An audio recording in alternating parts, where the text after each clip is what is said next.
Welcome back to Newsbeat. We're joined by Isabella Diaz with our sports report. So Bella, we heard some big news last weekend about next year's football schedule. Well, let's not get too ahead of ourselves. The season just now did start. But yes, the LSU athletic department told us that next September the Tigers will take on the Oregon Ducks at Cowboy Stadium in Dallas.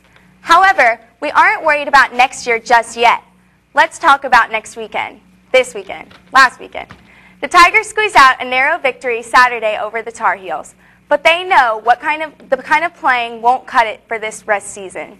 The TigerTV's Chris Hagan caught up with them in Atlanta to see their thoughts on the game. LSU! LSU! The fans were tailgating, the band was booming, and the LSU Tigers started the game in a big way. Well, there's a reason you play two halves of football. At the end of the first, the Tigers are up by 20 points and looking to cruise over the Tar Heels. But at the end of the second, well, the Tar Heels had the chance to take the game for themselves. UNC tight end Zach Pinalto dropped the game-tying and potentially game-winning touchdown on the last play. After the close upset, LSU players know they need to make improvements on both sides of the ball. We're definitely happy with the victory, but not happy with the performance that we end up giving up in the fourth quarter. We always talked about finishing out the game. We didn't finish out how we wanted to. We've never really had balls on the ground here. I think we had 3 fumbles maybe total last year, and we had 3 in one game. 2 are on my part.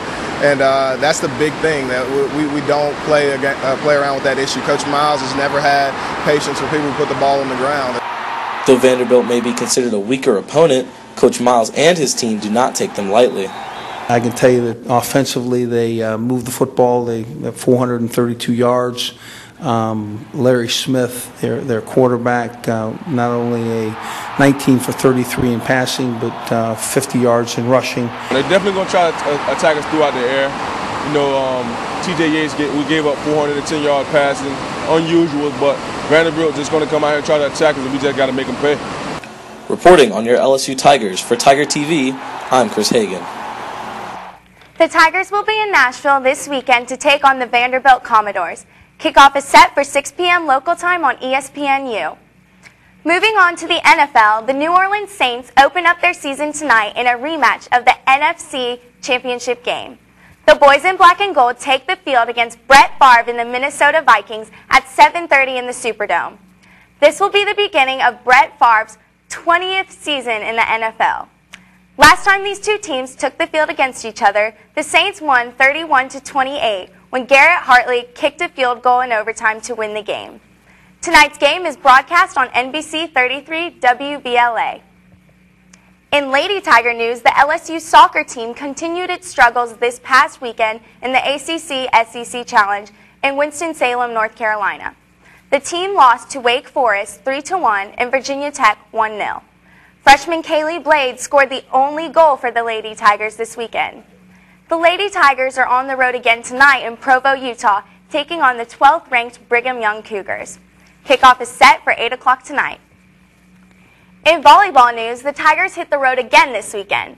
The Lady Tigers swept the competition at the TCU Moulton Invitational, defeating Central Arkansas, TCU, and Alcorn State. Senior Angela Benson garnered tournament MVP honors. Desiree Elliott and Michelle Williams picked up all tournament team accolades. The team also recorded 33 digs and 15 aces, with Sam Delahousse leading the way, recording 7 digs and 5 aces. The volleyball team starts a 5A game homestand tomorrow against North Carolina in the PMAC at 7. That's all for today's sports. Back to you, Andrea. Thanks, Bella.